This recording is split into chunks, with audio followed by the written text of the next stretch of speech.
Zava profeta Mandulo, kumeme.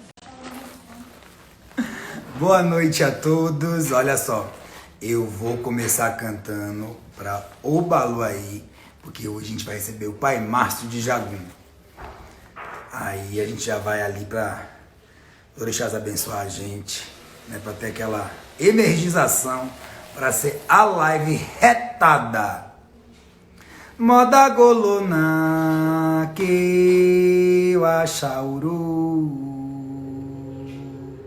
da golele da golona que o achauru da golele moda golona que o achauru da golele da golona que o achauru da golele ó bachareloni lo de baua lo de baissa aie lo de baua lo de baissa ó bachareloni lo de baua lo do bamba aie lo de baua lo de baissa.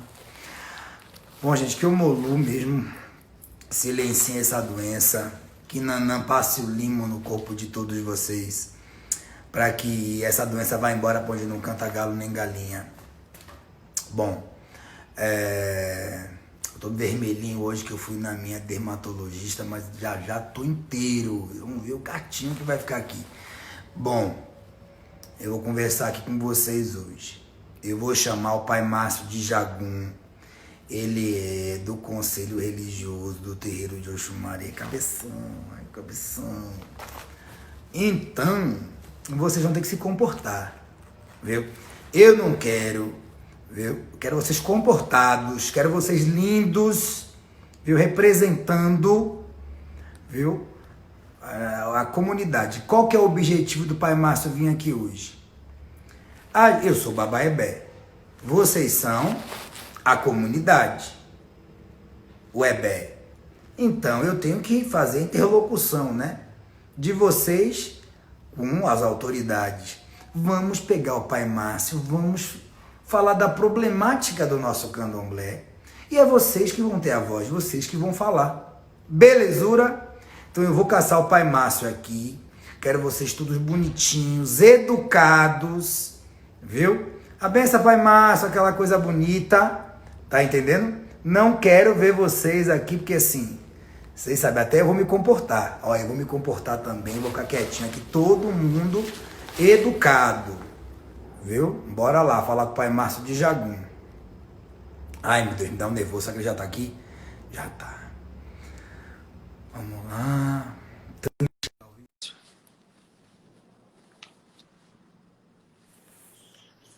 A benção, meu Pai Márcio.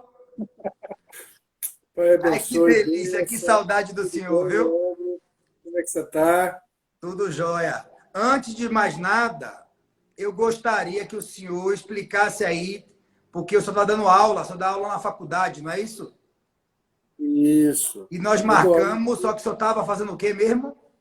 Eu estava dando aula na Universidade Federal Fluminense. Agora a gente está fazendo essas aulas através de videoconferência, por conta da pandemia. Mas lá na UF, Universidade Federal Fluminense, eu tenho muita satisfação, muita honra, muita felicidade de poder ocupar aquele espaço falando da cultura e do idioma iorubá. Bom, para quem não conhece Pai Márcio, embora que Pai Márcio é mais conhecido do que nota de R$2, né? Porque tem um livro, é escritor. Já tem quantos livros, Pai Márcio? Tenho 3 livros publicados. Por favor, quais são mesmo? Eu tenho Ori, a Cabeça como Divindade, em 2015. Depois, em 2017, nós publicamos Iorubá, Vocabulário Temático do Candomblé, que é aquele Um dicionáriozinho desse tamanho. E ano passado, em 2019, foi lançado Euê, a Chave do Portal, onde a gente falava exatamente sobre o conceito filosófico de saúde e de doença pela perspectiva da cultura iorubá. Sou retado.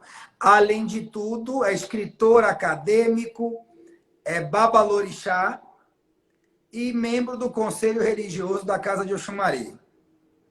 Olha aí, é o cara. Então, meninos e meninas se comportem. Mas hoje, Pai Márcio, o senhor está no esparro.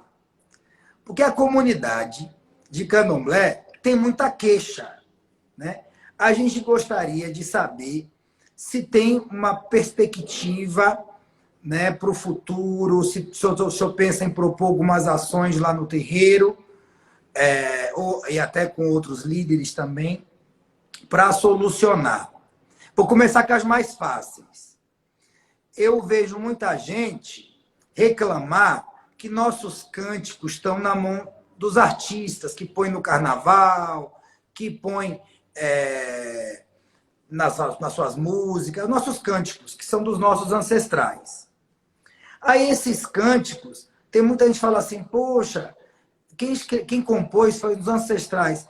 Eles podiam dar um dinheirinho, fazer uma creche para o candomblé, podia reverter uma parte do recurso para os terreiros ou para a comunidade tradicional, fazer algo pelo candomblé. Se existe algum direito nosso sobre isso, né? Se a gente pensa certo ou errado com relação a isso. E também gostaria de saber do senhor se existe alguma instituição que possa estar brigando, caso a gente tiver direito. Você já começou com o pé na canela, né? Não, pai, vai vir bomba. Daqui para lá...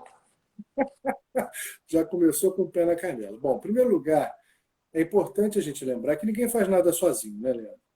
Eu tenho muita satisfação, muita honra, muito orgulho de participar do conselho, mas eu sou membro de um colegiado. Ninguém faz nada sozinho, ninguém decide nada sozinho, e a sabedoria ela está exatamente nisso, da gente saber propor, da gente saber ouvir. Às vezes a gente dá um passo atrás para poder dar dois na frente, discute-se sempre o momento certo de se fazer as coisas. Portanto, nós estamos falando de um conjunto. Esse é o primeiro lugar.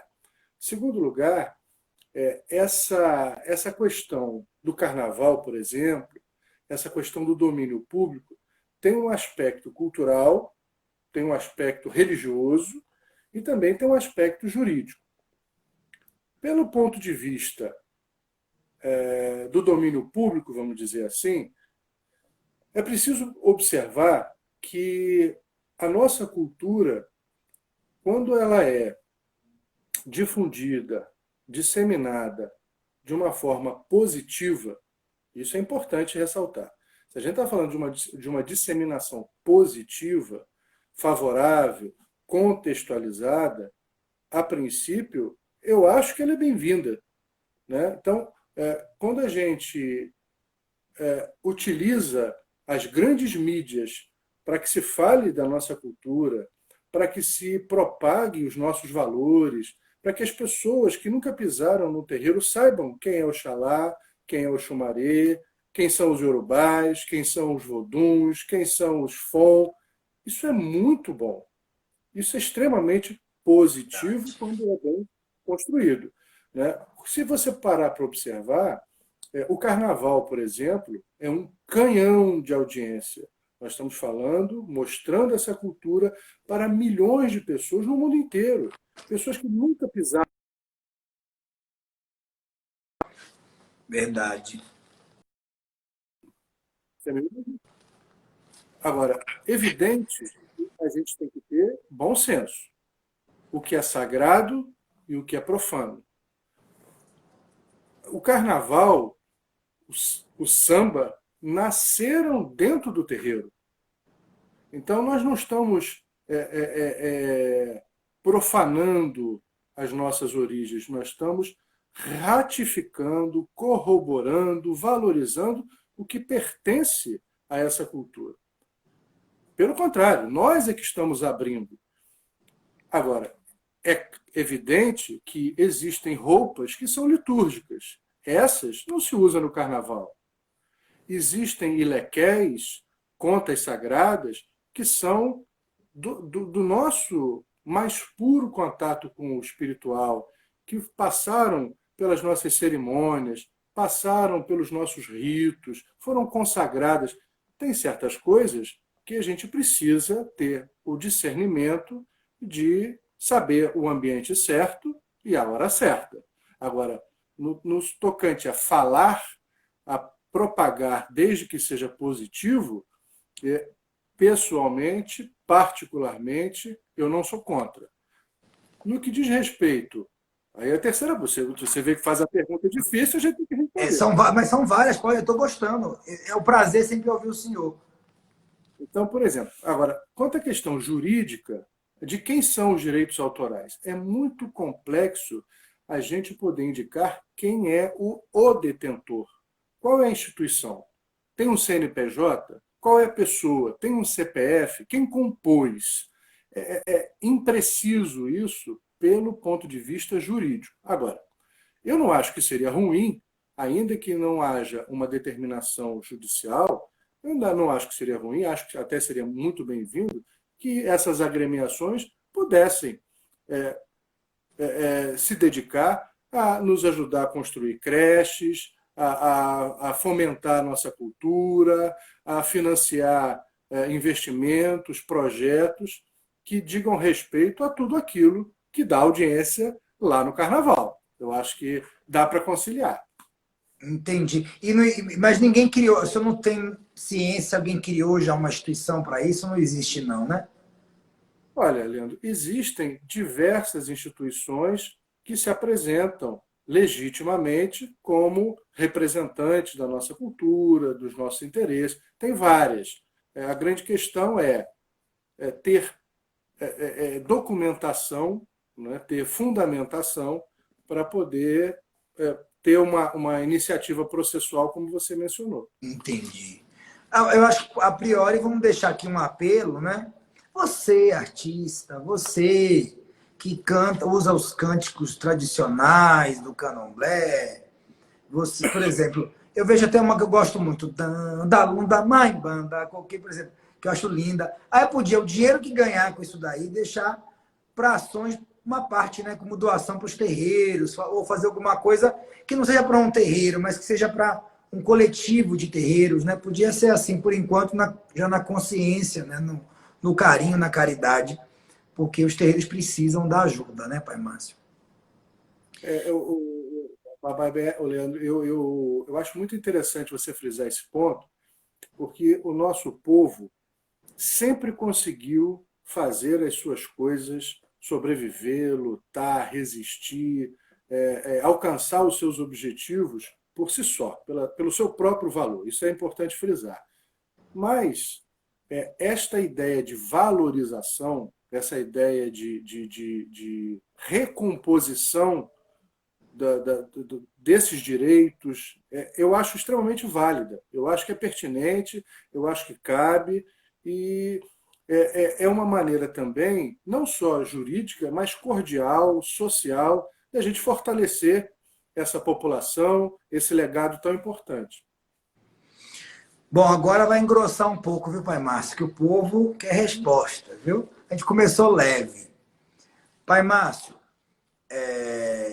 essa situação, o senhor tem em mente, a gente já tem, né, uma proposta de estar mapeando ali nossa ritualística, dando valor filosófico a ela, até o senhor já escreveu muitos documentos para esse compêndio, né, que em breve, acredito que esse breve já está se esticando, tá que nem mineiro, logo ali. Acredito que um dia isso vá para frente. Tem dificuldades. O terreiro do Oxumaré, para quem não entende, o terreiro do Oxumaré já vem há alguns anos escrevendo sua liturgia, escrevendo as suas crenças absolutas, para deixar registrado e futuramente até acordar para poder chancelar uma casa como ramificada da gente. Olha, você tem que seguir essas doutrinas aqui, essas diretrizes, esses dogmas. Eu vou usar o nome católico para vocês entenderem. Mas essa coisa depende de toda uma máquina que é o terreiro de Oxumari. Nós já temos um plano futuro. Mas, na atualidade, Pai Márcio, hoje, eu vejo muitas pessoas do candomblé parando em maus sacerdotes.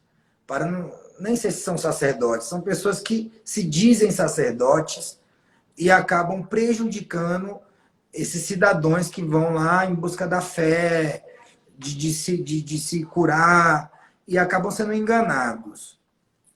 E existe alguma coisa, já que esse processo, né, que eu sou um inteligente, sou um pensante, né, eu sou advogado também, né, e eu recebo essas queixas, assim, como é que a gente poderia atuar, né, uma medida imediata, já que esse documento só tem alguma coisa em mente, e essa pessoa que ela é enganada, né, como que ela deve atuar? O que o senhor orienta? No caso, estou falando o Pai Márcio pensante.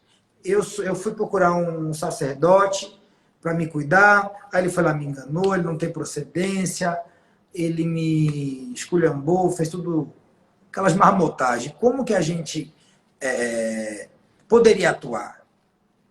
Bom, E Leandro, poderia atuar, né? A gente poderia atuar, e se o senhor tem em mente alguma medida para propor para o conselho, né? Para salvaguardar essas pessoas.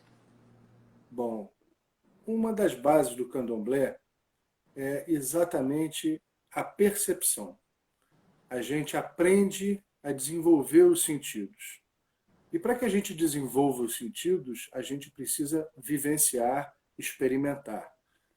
Eu recomendo sempre às pessoas que experimentem o convívio, que elas tirem as suas próprias conclusões. Eu acho que é justo e é sensato que as pessoas, antes de cumprirem as suas obrigações, eu não gosto muito dessa palavra, mas é corriqueira, né? Sim, para a gente Mas entender. de cumprirem as suas obrigações, de entrarem para uma comunidade de terreiro, um espaço tão amplo, tão importante que é o espaço de terreiro, elas bebam daquela água, elas comam daquela comida, elas convivam com aquelas pessoas, elas conheçam a sua sacerdotisa futura, o seu futuro sacerdote, porque às vezes as pessoas não se adaptam à casa, não é porque a casa é ruim ou porque a casa é boa, é porque os propósitos são diferentes, as buscas são diferentes. Então é preciso experimentar. A pressa não é uma virtude dentro da nossa cultura. Vale dizer que Suru, a paciência, a calma, é uma das buscas que a gente deve ter. Então, essas escolhas precisam ser feitas com paciência. Mas, se efetivamente não deu tempo, a gente tropeçou, a gente foi apressado, a gente tinha coisas a resolver e, de repente, a gente se viu num ambiente que não nos preencheu ou em pessoas que nos exploraram. Acho que a primeira coisa a se fazer é agir com honestidade. Olha, eu preciso sair, não estou satisfeito. Entre pela porta da frente e saia pela porta da frente. Esse é o primeiro passo. Segundo, se a pessoa se apresenta como um sacerdote e não é, se a pessoa oferece prestações de serviço que não tem condições de fazer, essa pessoa está, antes de qualquer coisa, violando a sua própria consciência, essa pessoa está violando as leis que nós acreditamos serem leis imutáveis, serem leis imateriais, serem leis que regem o próprio universo. Essa pessoa responderá por isso. Agora, judicialmente, isso é mais complexo, tem que ter prova, né? Nem sempre o depoimento, por mais verdadeiro que seja, realista que seja, nem sempre ele é satisfatório para os trâmites legais. Então, se você tem o seu ICBA, tem a sua nota fiscal, é uma coisa. Se você não tem, é uma alegação. Se você foi enganado, é preciso ter provas. Para a justiça, a palavra só não basta. A palavra para nós é lei, mas para a burocracia não é assim. E nesse caso, se eu tenho. Porque assim, a gente recebe tantas pessoas. Pai Márcio, às vezes, nas minhas redes sociais, na do Xumari, são, assim, centenas de pessoas que falam: olha, tem uma pessoa que diz que é família da Casa de Oxumari, que é família da Casa Branca, e aquelas pessoas às vezes nem são, não são, elas se intitulam descendentes dessas casas matrizes, com o objetivo de seduzir essas pessoas, e aí eles nos cobram um posicionamento. Eu gostaria de saber do senhor, a Casa de Oxumari teria condições de ter mais, de atuar também nesse caso? Ninguém quer ficar debaixo de uma árvore que não dá sombra. Sinal que a árvore é boa, que é frondosa, sinal que dá bons frutos, sinal que sabe acolher. Então, quando as pessoas querem se dizer parentes do Leandro, é porque o Leandro tem valor, a origem do Leandro tem valor, e as pessoas querem, de uma certa forma, comungarem disso. Agora, para a gente comungar, a gente tem que ter um sentido de não explorar. Uma coisa é dizer, eu sou irmão do Leandro, mas aqui eu faço do meu jeito, Leandro que se vire por lá. Não. Esse é o sentido da família, esse é o propósito que as comunidades de terreiro, que as casas matrizes, as casas tradicionais nos ensinam. Nós somos família, e família tem padrões de comportamento. Ainda, Leandro, que você faça o macarrão de um jeito na sua casa e eu faça o macarrão com um tempero um pouquinho diferente na minha, eu preciso estar fazendo macarrão. Preciso estar fazendo a mesma comida. Precisamos estar falando de coisas que são essencialmente iguais. Então, o que mais pode provar, né? Às vezes as pessoas se preocupam muito nisso. Como é que eu provo? Eu acho que a melhor maneira de se provar, antes de qualquer coisa, é se comportar. Né? Como se comporta um filho da casa de Oxumari? Quais são os nossos valores? Né? A gente está falando de valores, está falando de dogmas, está falando de compreensões de mundo, de funcionamentos administrativos da casa. Então, para dizer que pertence àquela comunidade, a gente prova se comportando.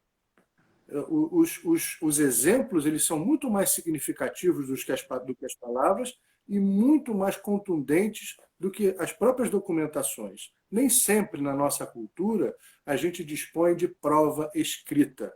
A nossa prova é falada, a nossa prova é mostrada. É um comportamento que mostra quem é filho de quem descende de qual lugar. Entendi. A gente tem, então,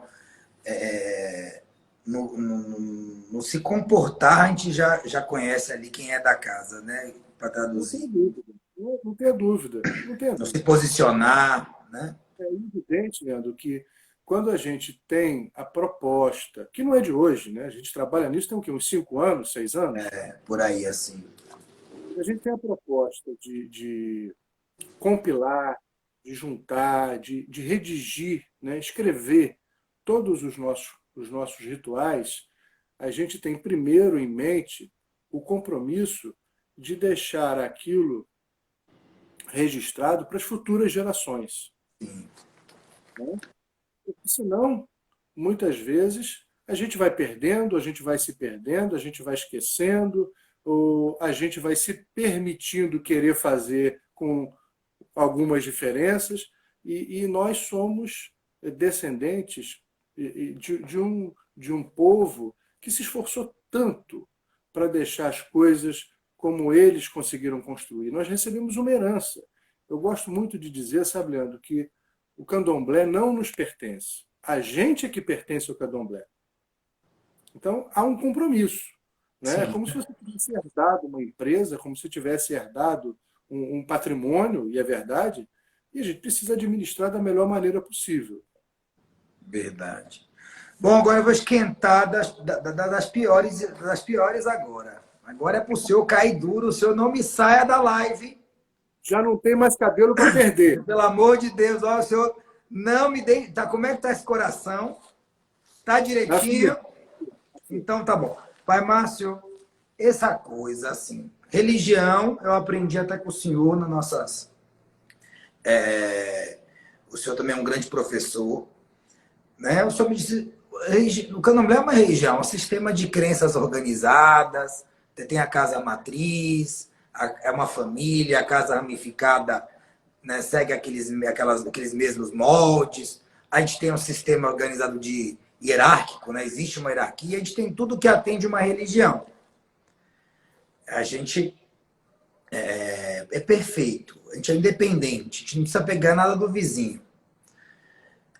Aí, enquanto religião, a gente tem ali a nossa casa e ela tem suas tradições, tem seus ritos. E aí eu vejo casas que se distanciam totalmente das casas matrizes e ficam dizendo que é candomblé. Por exemplo, vou dar um exemplo para o senhor entender.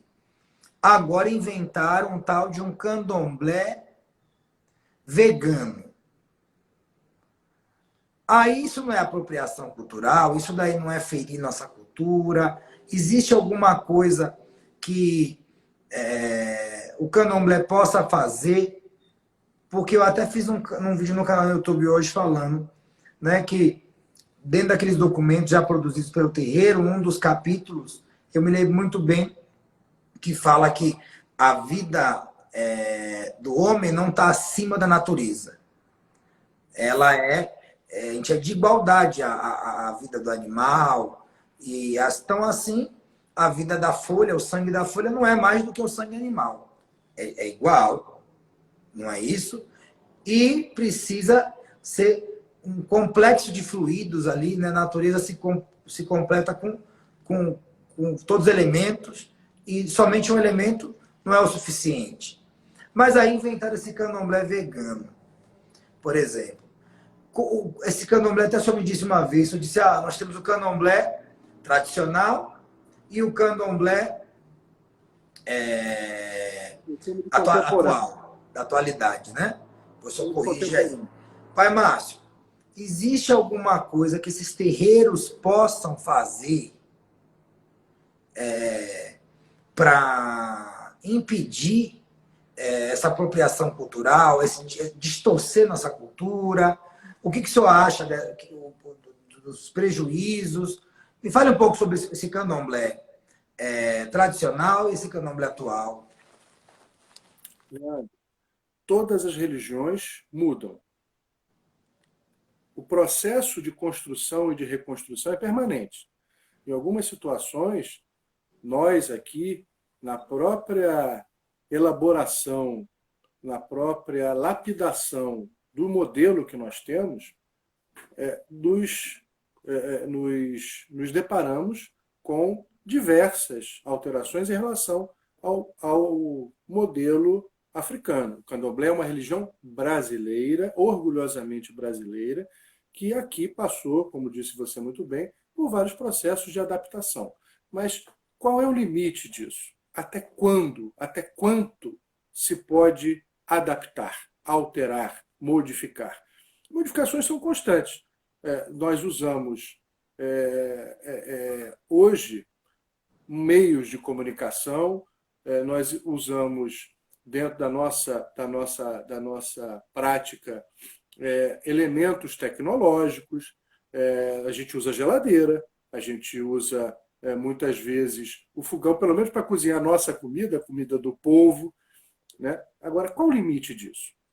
O limite, em primeiro lugar, deve estar atrelado não a questões morais, porque as questões morais elas são temporárias. Elas são reflexos de impressões, de costumes da sociedade naquele momento. Agora, as questões filosóficas, não. Elas são alicerçais, elas são esteios, alicerces dessa cultura. Então, por exemplo, quando alguém diz assim, a gente pode ter um candomblé vegano, eu diria filosoficamente, não cabe. Por quê?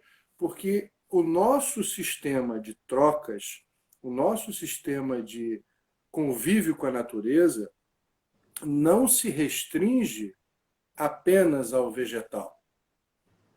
O nosso convívio com a natureza, a nossa interação, inclusive cerimoniosa, ritual, ela é mais ampla. E, às vezes, não estou dizendo em casos específicos, mas estou me referindo genericamente.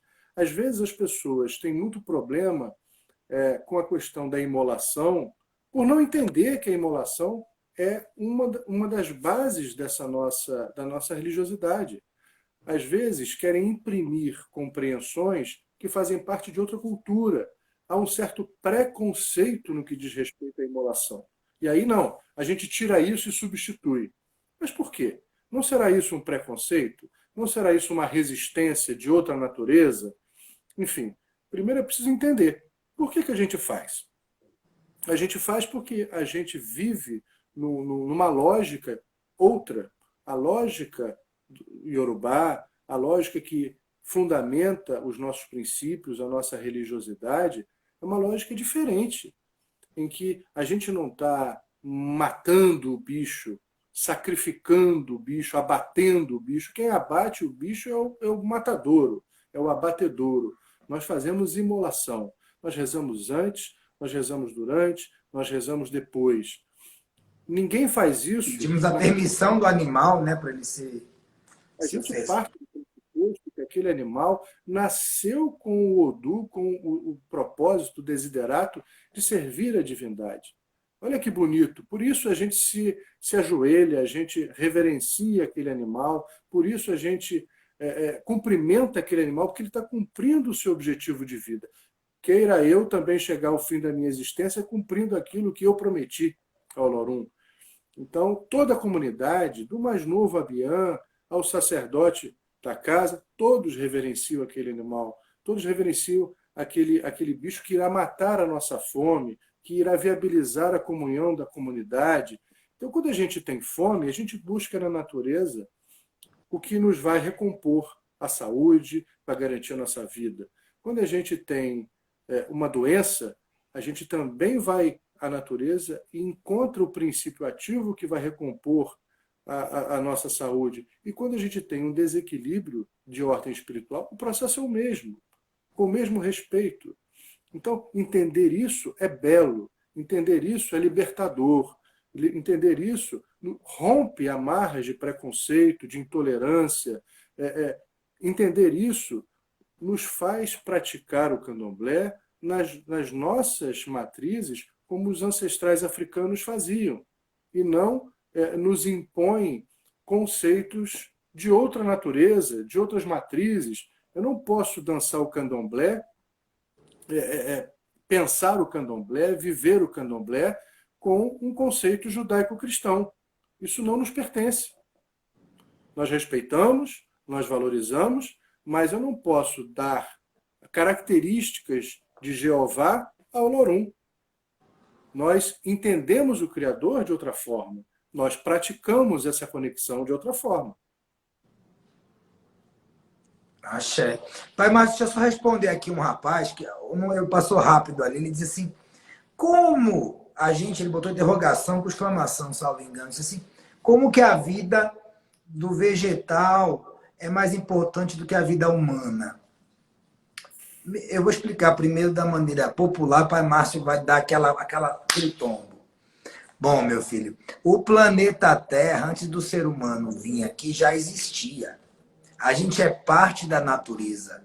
A natureza não foi criada para a gente faz parte da criação da natureza. Uma árvore é tão importante quanto a vida de um homem, porque se respeita tudo.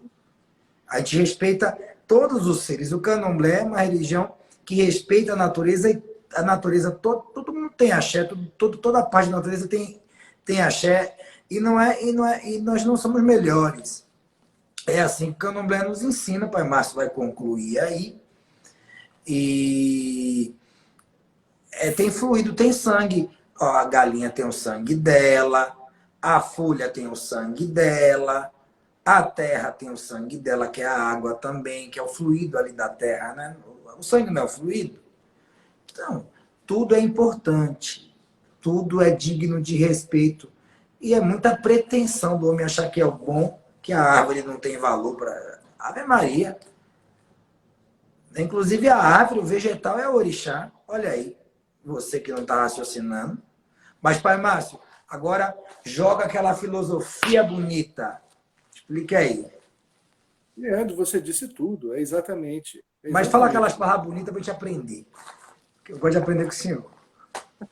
Exatamente isso. Você veja só. Aqui no Ocidente, a gente tem muita dificuldade de reconhecer o valor do vegetal, do animal, do mineral. Na nossa cosmopercepção, como diz uma escritora nigeriana, Oyeronke Oyemumi, falar da percepção que o Yorubá tem do mundo não é pouco dizer cosmovisão, porque cosmovisão me remete só a um dos sentidos. Ela usa, então, cosmopercepção. Porque gente, adorei a cosmopercepção. Pai Márcio, falar com o senhor é uma aula de aprendizado, meu velho. Mas essa frase dessa autora nigeriana, maravilhosa, essa expressão, é brilhante, porque, de fato, para a gente entender esse mundo, essa lógica, essa forma tão sensível e, ao mesmo tempo, tão profunda, tão rebuscada, tão científica. Por isso eu chamo que o manuseio das ervas é uma ciência, é a herbologia. A gente precisa sentir os cheiros. A gente precisa sentir os toques, as influências, as energias. A gente pisa no chão, a gente sente a terra, a gente prova a água, a gente enxerga a beleza que está na natureza em torno de nós, das divindades que descem para nos acolher, para nos amparar. É preciso despertar esses sentidos. Então, aqui no Ocidente, a gente ainda tem essa dificuldade, nós não fomos treinados para isso. De uma certa forma, esse nosso olhar judaico-cristão, e não estou fazendo julgamento de mérito, mas é uma comparação, e a comparação é um elemento científico, né? A base judaico-cristã ensina que os seres foram criados para nos servir. Então, olha como essa concepção leva a um certo distanciamento, leva a uma certa ideia que não justifica a destruição, a depredação, a extinção, mas até se consegue entender, não se justifica, mas se entende. Se eu estou precisando de dinheiro, ali tem uma floresta de pau-brasil, de mogno. Eu destruo, vendo e boto meu dinheiro, sustento a minha família. Porque a ideia é que aquilo existe para me servir. Mas na nossa cosmopercepção, não. Eu estou, como disse perfeitamente você, no mesmo nível, patamar de importância do que o vegetal, do que o mineral e do que o animal. Eu aprendo com eles. Quantos itãs nos ensinam o que fazer e o que não fazer a partir das lições que o baobá, que o ajapá, que a já nos ensinam. A gente pode aprender com eles. Por isso eu enxergo neles exemplos. Eu posso enxergar neles deuses. Eu vejo Deus em uma cobra. Eu vejo Deus em uma árvore. Porque eu aprendi a olhá-lo, percebê-lo, senti-lo diferente. Essa é a beleza da nossa cultura. Pai Márcio, sou seu seguimor, te amo. O senhor, eu sei que eu vou quebrar o protocolo, o senhor é foda, meu velho. Olha, bom, Pai Márcio, outra coisa. É polêmica e aqui a gente quer ouvir um membro do conselho. A comunidade não é todo dia que vem alguém do conselho, alguém todo poderoso. conversar com a gente. Pai Márcio, essa coisa agora assim, a gente sabe que no candomblé ninguém mexe na cabecinha da gente. Eu fiz meu santinho lá com meu pai PC, meu orixá, meu santinho, meu orixá.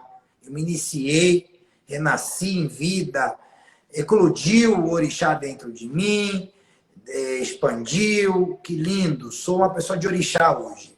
Aí, a gente lá na nossa casa orienta que mais ninguém põe a mão na cabeça da gente, a não ser o pai de santo da gente, ou depois que ele falecer, aí a gente lava a cabeça, vem outro sacerdote. Eu tô vendo muita gente hoje, pai Márcio, que é iniciada no candomblé, se inicia em outros segmentos, como Ifá. Eu gostaria, o senhor que tem essas palavras bonitas, né? Como que o senhor fala isso aí?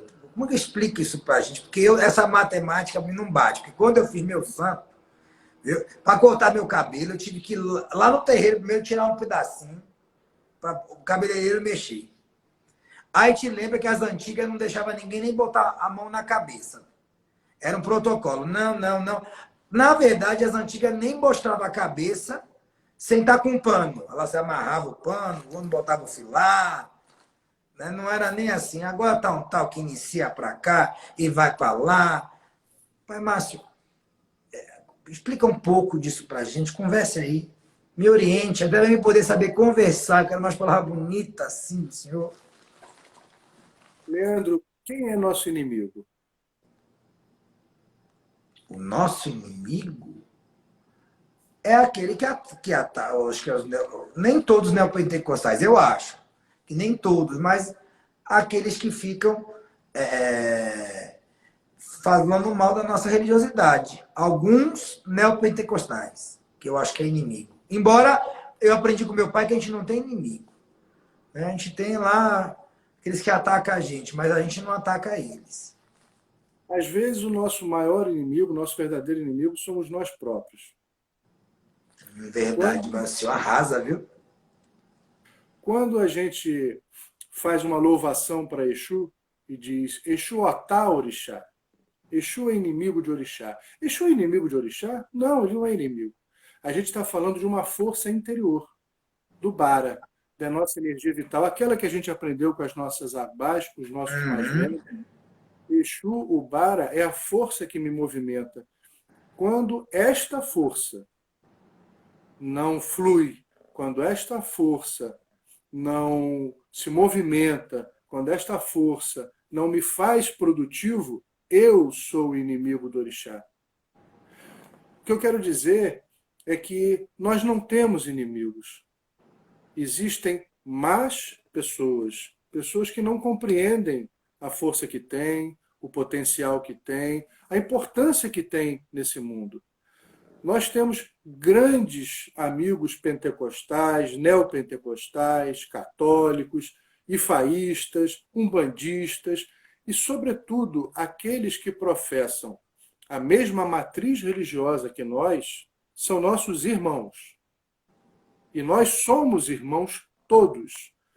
Temos concepções diferentes, temos modos e comportamentos diferentes. Não precisamos ser inimigos, não somos inimigos. Esse tipo de comportamento nos desune, nos fragmenta, nos esfacela. É possível cultuar orixá e cultuar Odu? Eu diria que para conhecer orixá, a gente precisa conhecer Odu. A gente consulta o oráculo, a gente realiza um monte de cerimônias que levam em consideração os Odus. Para cultuar Ifá, precisa conhecer orixá? Sim, precisa conhecer orixá, porque conhecer orixá é conhecer a natureza humana, mas são procedimentos diferentes. Eu poderia dizer, sem medo de errar, e isso é uma forma até de valorizar, são religiões diferentes, que têm procedimentos, que têm protocolos, que têm hierarquias. Guardadas as devidas proporções, eu não estou colocando aqui hierarquia, não. Eu estou colocando como exemplificação a Umbanda e o Candomblé. Precisamos ser inimigos? Não, temos percepções diferentes, temos conceitos e liturgias diferentes. Agora, candomblé é candomblé. Nós, se somos iniciados para o orixá, se nos dedicamos a esta vertente, precisamos encontrar nela, e podemos encontrar nela, aquilo que nos satisfaz, aquilo que nos complementa. Não há necessidades. E, sobretudo, quando às vezes as pessoas buscam alternativas por curiosidade ou por vaidade, e só quem pode julgar isso é o próprio indivíduo. O cuidado que a gente tem que ter é o seguinte: é não confundir, senão acaba vira cadinho. É um cadinho daqui, um cadinho dali, e não é uma coisa e não é outra. Eu digo o seguinte: para a gente se dedicar ao candomblé, a gente precisa de tantos mergulhos, de tanto esforço, de tanta entrega, de tanta superação. Eu não conseguiria dar conta de fazer isso em outras tantas vertentes diferentes. Eu me dedico à minha religião, procuro me dedicar à minha religião, procuro me aprofundar naquilo que eu tenho tanto para aprender.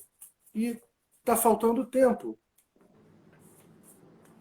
Então, é muito complexo a gente imaginar que você tem que complementar a sua trajetória no candomblé em Ifá. Eu acho que isso, desta maneira, desta forma de pensar, não faz sentido. Eu também concordo, eu vou muito mais além, né? Eu já vou além, porque eu sou arcaico mesmo, eu não sou doutor que nem o senhor. Se você falasse assim, eu estava milionário. Ave Maria, se eu tivesse essa cabeça... eu sou mais... Deixei de ser, como diz minha tia Ana, branco para ser franco. Eu acho, já na minha opinião, um desrespeito com a crença do terreiro, da sua religiosidade ali.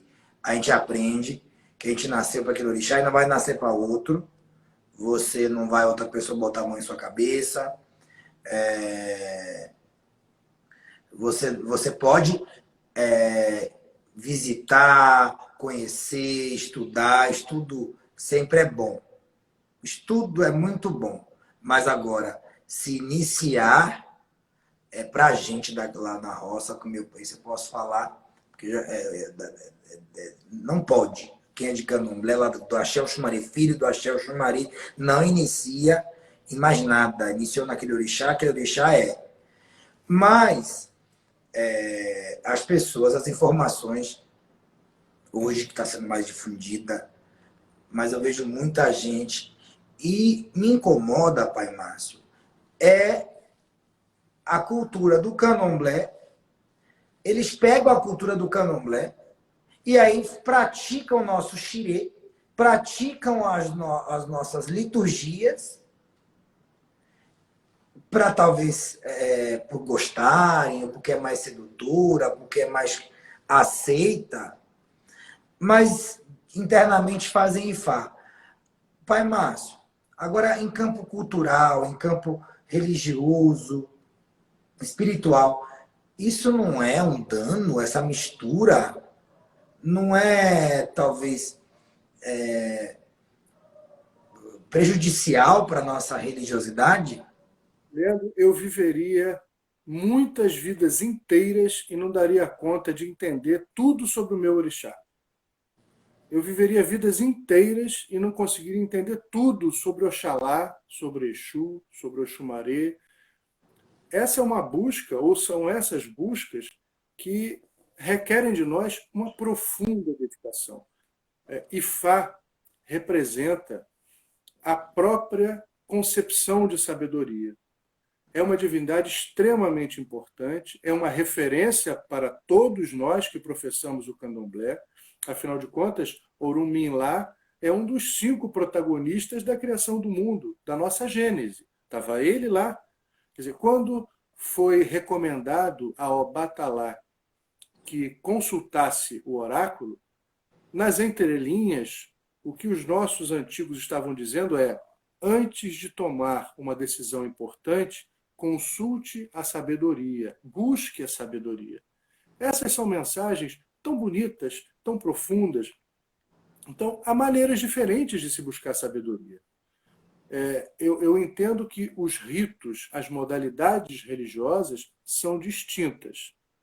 Então, eu sou candomblessista, tenho muito orgulho de ser candomblessista, de ter me iniciado para o orixá, me considero um iaô até hoje, sou noivo do orixá, casei com o orixá. O que é isso? 2, eu e o senhor. Somos iaôs há mais tempo. Eu não gosto que a gente acabe rachando, criando fissuras com os nossos irmãos. O culto ao Orumilá é muito bonito. Lindo, lindo, lindo, lindo. A gente aprender com a cultura deles, a gente beber dessa fonte, a gente estudar, a gente entender essa lógica, é a própria sabedoria. Mas a gente não deve misturar as coisas neste sentido, né? Eu acho que não é positivo, a gente acaba se perdendo. Eu não daria conta, volto a dizer, de compreender tudo isso numa vida só. Agora, o mínimo de sabedoria que a gente pode ter, respeitar o outro, não brigar com o irmão, não rachar, essa é uma palavra bem objetiva, não rachar as nossas forças, porque nós estamos literalmente no mesmo barco. Quando duas pessoas brigam, é triste, mas quando dois irmãos brigam, é mais triste ainda. Verdade. Pai Márcio, sempre um prazer estar falando com o senhor. Eu vou pedir agora para essas pessoas que estão aqui, nós estamos com 263 pessoas, espectadores. Olha, mais uma vez vou apresentar aqui o Pai Márcio para quem entrou mais tarde. Pai Márcio Diagum é membro do Conselho Religioso da Casa de Oxumaré, escritor, babalorixá, responsável aí, que encabeçou o tombamento do idioma iorubá aí no Rio de Janeiro, né? Ele e outros junto a ele, porque ele gosta de dividir o mérito, ele é humilde, né? Mas ele foi um grande percussionista aí. E aí eu vou pedir para vocês adicionarem o Pai Márcio, que é uma pessoa que também pode contribuir com muitos conselhos, e vocês têm muitas dúvidas, alugo meu veinho, viu? Aí, Pai Márcio, sabe o que eu vou pedir para o senhor fazer? Para o senhor desligar, eu vou sair da live, e aí o senhor agora converse um pouco com essas pessoas aí, viu? Ou abre uma live lá no do senhor. Tá, mas espera aí, tem uma pergunta aqui que mandaram para mim e eu acho que seria bacana, se você permitir. Gente, que o senhor fica a noite inteira. Eu só quero que as pessoas também tenham acesso ao senhor. Entendeu? Tá. Mas antes de você ir embora, fica aí um pouquinho. Se eu mandar, eu fico aqui a noite inteira. Olha, é a Clodeslila. Certo. Ela pergunta assim: gostaria de saber dos senhores 2 homens brancos que são líderes de terreiro em uma religião de pretos. Como os senhores lidam com racismo dentro de seus terreiros e fora deles? Eu acho uma questão extremamente importante. Se você me permite, eu posso começar a responder? Melhor eu falar primeiro, porque eu falo já o português rasgado, eu estabeleço caos. E aí o senhor vem botar na ordem, entendeu? Bate meu Robin. Bom, primeiramente, meu senhor, que está perguntando isso, né, talvez não compreenda o candomblé. No candomblé, quando a gente se inicia para o orixá, a gente renasce em vida. A primeira obrigação que eu fiz, viu, foi um carrego para os ancestrais, um ebó para os ancestrais, pedindo que os ancestrais daquela comunidade me aceitassem. Aí os ancestrais negros me aceitaram naquela comunidade. Depois, eu fui para um quartinho, quartinho assim, ó, que não tinha janela, que representa o útero. aonde raspou minha cabeça, eu peguei os fluidozinhos assim, botaram em mim o som e fuagem, fluidos amnióticos, mais um pouquinho de egé, e que nem um bebê careca, cheio de coisinho, eu renasci em vida e ganhei um nome africano. Eu me renasci e fui ligado a uma ancestralidade negra. Então, eu sou branquinho, mas eu me sinto negro porque eu fui aceito pelos ancestrais negros e fui gerado ali, naquele útero negro. Sobretudo, eu tenho a consciência de chegar no candomblé e me libertar da consciência ocidental e entender a cultura e a religiosidade do povo negro. Eu me libertei dos preconceitos e estive apto ali a aprender, fui educado dentro daquela cultura.